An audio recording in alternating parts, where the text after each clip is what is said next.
আপুনি বাৰু সঘনাই ট্ৰেইনত যাত্ৰা কৰি থাকে নেকি? যদিহে আপুনি সঘনাই ট্ৰেইনত যাত্ৰা কৰি থাকে তেতিয়াহ'লে এই ভিডিঅ'টো অকণো স্কিপ নকৰাকৈ চাব। কাৰণ ভিডিঅ'টোৰ পৰা আপুনি হয়তো দুটামান কথা জানিব পাৰিব, যাৰ জৰিয়তে আপুনি বিপদত অকণমান সহায় পাব পাৰে।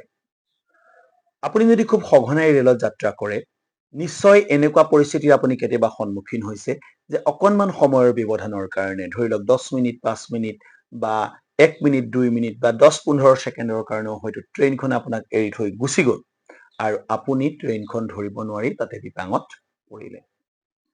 এনেকুৱা সময়ত আপুনি কি কৰিব লাগে বা কি কৰা উচিত তাৰ বিষয়ে আপুনি অকণমান ইনফৰমেশ্যন এই ভিডিঅ'টোত পাব, গতিকে আপুনি ভিডিঅ'টো অকণো স্কিপ নকৰাকৈ চাব।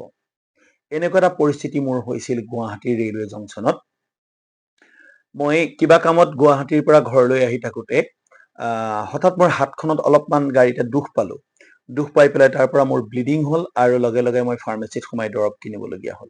কিন্তু সময়খিনি ইমান মূৰামূৰি আছিল আৰু মোৰ আঘাত ইমানেই বেছি হৈ গৈছিল হাতখনত যে মই মেডিচিনক গুৰুত্ব দিবলগীয়া হ'ল ট্ৰেইনখনতকৈ। কাৰণ উজনি অসমলৈ আহিবলৈ বেলেগ ট্ৰেইন হয়তো মই পালোহেঁতেন বা মই বাছৰ ব্যৱস্থা বিকল্প হিচাপে কৰিব পাৰিলোহেঁতেন, কিন্তু মোৰ হাতখনৰ যিটো সেই বিষ হৈছিল তাৰ পৰা ইনফেকশ্যন হোৱাৰ সম্ভাৱনাও আছিল।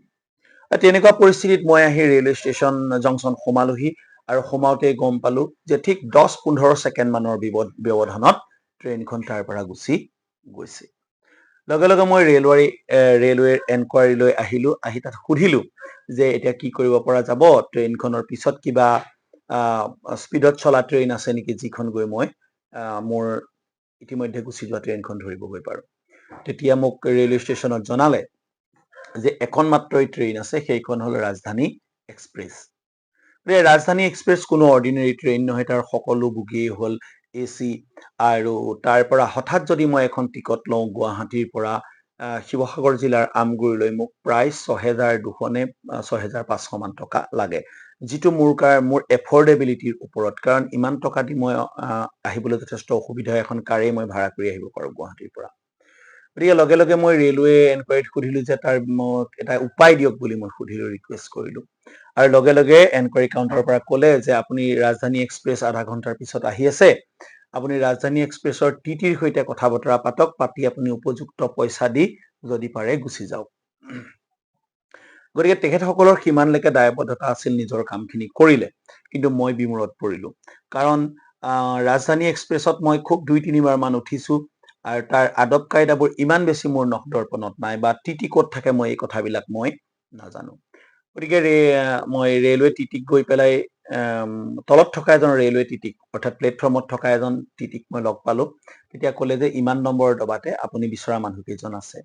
লগে লগে মই তালৈ গ'লোঁ, মোৰ হাতখনৰ কণ্ডিশ্যন দেখুৱালোঁ, মই মেডিচিন লগোৱা আৰু বেণ্ডেজ মোৰ হাতখনৰ আঙুলিটো মোৰ আছিল তেনেকুৱা অৱস্থাতে।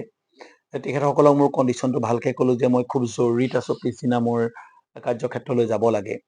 তেখেতসকলে কিবা এটা কথাটো বুজিলে আৰু বুজি পেলাই গোটেইকেইজনৰ মাজত কথা পাতিলে, পাতি ক'লে যে আপুনি যাওক, প্লেটফৰ্মৰ থকা আপুনি টিকেট কাউণ্টাৰৰ পৰা এটা ফাৰ্ষ্ট ক্লাছ অৰ্ডিনেৰী টিকেট লৈ আহক।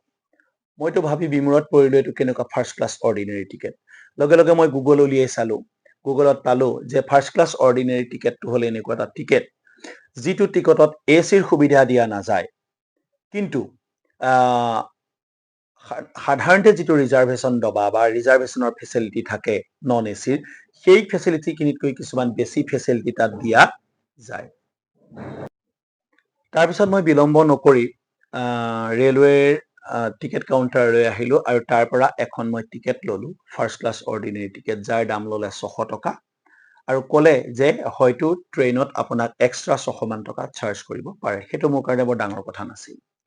মই TTৰ ওচৰলৈ আহিলোঁ, আহি ক'লোঁ যে ছাৰ, মই এখন ফাৰ্ষ্ট ক্লাছ অৰ্ডিনেৰী টিকেট কাটিলোঁ, এতিয়া মই কি কৰিম আপুনি কওক। তেতিয়া মোক ক'লে যে আপুনি 8 নম্বৰৰ ডবালৈ যাওক, তাত গৈ এখন খালী এখন চাই আপুনি বহকগৈ, তাতে আপোনাৰ লগত আমি কথা পাতিম, অৰ্থাৎ আপোনাক আমি এখন বেলেগ টিকেটো লগত সংযুক্ত কৰি দিব লাগিব, অৰ্থাৎ ACৰ চাৰ্জটো চাগে তেখেতসকলে ল'ব। কিন্তু মই অপেক্ষা কৰি আছোঁ, ৰাতি যথেষ্ট ৰাতি হ'ল সেইটো সময়ত। তেনেকুৱাতে এজন TT আহিলে, আহি মোক সুধিলে, মোৰ ৱেৰএবাউট সুধিলে, মোৰ টিকটখন চালে, চাই পেলাই মোৰ সৈতে 2-4টা কথা বতৰা পাতি ক'লে টিকটখন আপোনাৰ লগতে ৰাখক মই আহি আছো, আমাৰ চিনিয়ৰ এজন টিটি আহিব, আহি তেখেতে আপোনাক এখন বেলেগ টিকট হয়তো দিব পাৰে। কিন্তু সৌভাগ্যবশতঃ সেই টিটিজন আৰু তালৈ নাহিলে বা তেখেতৰ চিনিয়ৰজনো তালৈ নাহিলে, আৰু মই সুকলমে আহি, যিহেতু আমগুৰিত ৰাজধানী এক্সপ্ৰেছ নৰখায়, গতিকে মই মৰিয়নিত নামিলো, আৰু তাৰ যিখন ট্ৰেইন মই মিছ কৰিছিলো, ৰাজধানীৰ পিছে পিছে কিছু সময়ৰ পিছত আহি পালেহি, সেই ট্ৰেইনখনৰ সৈতে মই আহি গন্তব্যস্থান পালোহি। সেইদিনাহে মই বুজি পালো যে ফাৰ্ষ্ট ক্লাছ অৰ্ডিনেৰী বুলিও কিবা এখন টিকেট আছে, যিখন টিকেটৰ জৰিয়তে আমি ৰেলৱেৰ পৰা কিছুমান স্পেচিয়েল সুবিধা ল'ব পাৰো। চ' থেংক ইউ ভেৰি মাছ। আপোনালোকে ভিডিঅ'টো চোৱাৰ কাৰণে মই আপোনালোকক ধন্যবাদ জ্ঞাপন কৰিছো। ৰেলত আপোনালোকে যাত্ৰা কৰোঁতে এনেকুৱা কিবা যদি অসুবিধাৰ সন্মুখীন হয়, মই কোৱা এই সুবিধাটো ফাৰ্ষ্ট ক্লাছ অৰ্ডিনেৰী টিকটৰ আপোনালোকে সুবিধাটো তাৰ পৰা গ্ৰহণ কৰিব পাৰে। আমাৰ ভিডিঅ'সমূহ চাই থাকিব, আমাৰ পেজখন আপোনালোকে ফ'ল' কৰিব। যদি আপোনালোকে আমাৰ ইউটিউবত চাই আছে আৰাধ্যা 13 আছামিজত, তেতিয়াহ'লে আমাৰ চেনেলটো আপোনালোকে ছাবস্ক্ৰাইব কৰি দিব। আপোনালোকৰ মতামত দিবলৈ একেবাৰে নাপাহৰিব। Thank U.